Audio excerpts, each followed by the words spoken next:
Fear factor. Fear. Sorry. Yeah. Fear Snacktor. Oh, gonna eat some food. Gonna try it out. Gonna get our groove. Get it on, yeah. Get it on. Let's eat. Nice. I liked that. So I brought Emily here today because you are studying to be a therapist. Yep. Is that correct? Mm-hmm. Okay, so I thought maybe you could include kind of a very unique perspective. I feel like this show we've dealt with a lot of kind of psychological issues, more so in our second season, which Janelle was featured in.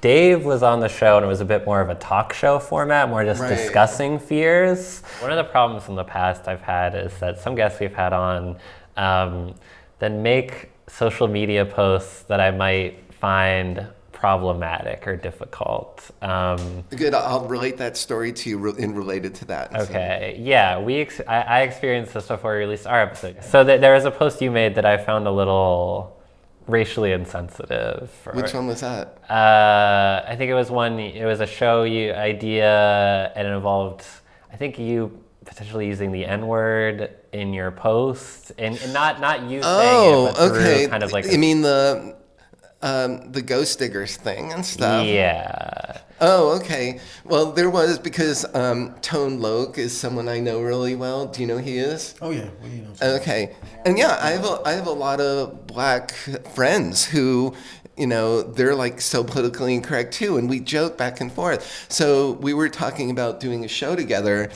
And a film, because like the way, remember, what was that? The one with Jamie Kennedy where he played like this gangbanger from...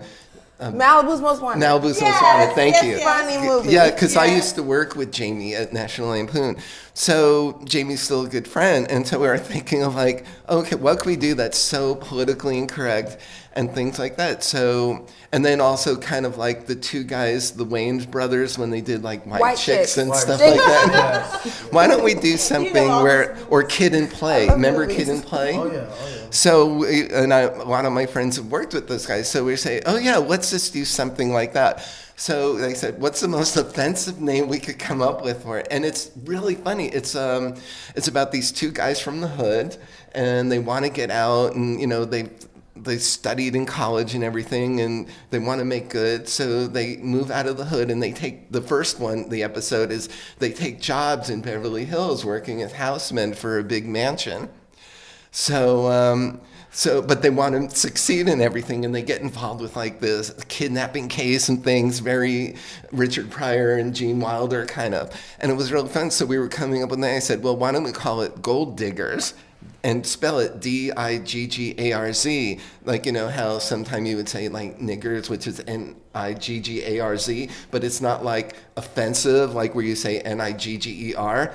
And these guys thought it was hilarious, and they said that's about as politically incorrect as you can get, and they loved it. So it was coming from them. And I said, and so I put the poster together with the characters. But don't you feel like maybe you personally shouldn't be using that kind of language? Well, it wasn't me. It was them telling me that it was okay to do that. But then I didn't realize you found it offensive, so I changed it to Gold Diggers, and now everyone's happy. Am I right that if an African American person did that, it would be funny, but if a white person does it, it's not funny? To play on the N-word? Yeah. But even though it was coming from them, like from my black friends, and it was a humorous look, because you know I look. You ever look online for different things like that? There are movies that are named that and stuff. I mean, go ahead, Emily, you first. I think you can't really, just because your black friends might like something, think it's going to be okay in general, because, you could look at what most black people would find appropriate, because my brother is kind of like the black person that likes to, be the token or the Sambo, and, it's not always, because one black person says it's okay. I think it might be offensive to the general black public, the title. Right, you can't. I think that when you look at there are many people who still experience this type of, but like I say, below the Mason-Dixon line, there, contrary to popular belief, the Civil War is still presently being fought at this time in the South. Well, yeah, there's always going to be factions that, that are like that. And yes, there's like huge factions of people that are degenerates and bad and are racist and things like that. This was part of the comedy. But even in this conversation, you use the word. Do you feel like maybe that's taking it too far? Well, it was spelled differently, remember? It was a complete No, different... I mean like a couple minutes. Just ago. right now, inappropriate. It's kind of, it's a little offensive. Okay. Well, it was meant as, and the way I was saying it was the way it was spelled, like with the ARZ at the end. And as I said, it was coming from people I was working with. You ever watch Blazing Saddles? Focus groups are a good one. What's that? Focus groups, with like large groups of people, not just the immediate people you work with. Well, this was just created. We hadn't even shot it yet or anything. Right. May I ask you a question? Are you from California? You're not from California. Where are you from? New Jersey originally. New Jersey. Okay. So I've always lived in California. I grew up with people of all races. Same. Okay. So for us, sometimes we don't always realize it. I met a nice young black kid who told me he's from Georgia. He told me he goes to therapy because of things that were said to him, just even jokes and stuff, and things that happened to him, being called nigger and things like that. And I can't use that word, right? Why do you feel comfortable? I don't. No, because this is what hurt the kid. But why are you using it in this conversation then? Because I'm Because trying it to has make to a illustrate point. it. Saying the N-word might be like The N-word's comparable. better? Okay, see, so the N-word. See, thank you, because I didn't know that. So what I'm saying is that sometimes, because if you've grown up where everybody's just together and friends, and we didn't experience it, we don't know what other people, because this kid told me, and it made me cry because I had no clue. I'm like, you're kidding. People do that? People said that to you? People treated you like that? I didn't know. And so that's why sometimes we might think some things are like not a big deal or whatever, because we don't know how it's hurt people before. Well, growing up back around Italians and things, I've been called some really horrible names. But Right, but our country hasn't experienced the Italian lifestyle in the negative. Like me personally, I'll tell you, I grew up in Texas. Horrible things I grew up in Texas, and the reason I went to Alaska for 15 years, I told you I've been on vacation there. It's literally been like a vacation, because the last time I left, I was 26 years old, and a guy came out. I had a business card, I had a nice Gucci suit, and my dad told me, "You're not supposed to go, Walter, into the white folks' neighborhood until 8 o'clock." And I wanted to be on time and be early and be prompt. And I went into a yard, and a guy came out with a 45, the dirty hairy gun. I didn't even know what guns were because my dad's a pastor. So he came out with a 45 and stuck it in my mouth. And I looked, before he stuck it in my mouth, I looked down the chamber at the barrel. I'm 26 years old now, and this was 15 years ago. I looked down the barrel and I saw a silver bullet. And the last thought I had was, God, let my family find me if he were to kill me. Because at that time they were dragging and killing, and this is to get real personal, they were dragging and killing people who were black and where I lived in my neighborhood, and they were burying them. So my last thought was, and then he let his dog, to get worse, his dog bit this exact leg, a pit bull, and that's where I learned about lockjaw. He bit me and I started bleeding, and he said, "I don't care," and he said that word and used that word. He said, "You get out of my yard, you fucking," pardon my French, and used that word 3 times. And he said, "I don't care, just get out." And then I walked out, and I literally got in my car. I cried, went home, spun a globe, and I hit my finger, and it was Alaska, and that's where I went. Could have been anywhere. Thank God that you made it through that. So do you mine wasn't intended to be offensive. But do you understand that maybe people who see that on Instagram don't have all this background? They see you using that kind of language, and it's hurtful. But I've been called, because I'm also Jewish, I've been called kike.